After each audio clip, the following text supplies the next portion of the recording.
hazırlayacağım. Bunun üçün bizə lazım olacaq yarım stəkan makaron. Bunu qaynadılmış duzlu suyun içərisində pörtlətirəm və suyunu süzürəm. İçərisinə 2 xörək qaşığı duru yağ və zövqə görə duz, istiot, sarı kök, bulyon, bunları belə qarışdırıram.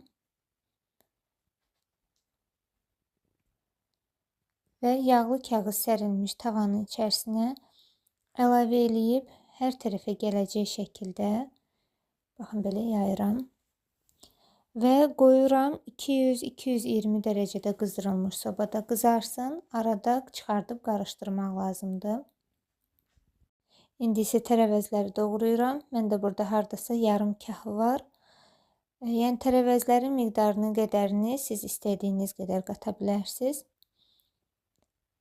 Məndə burada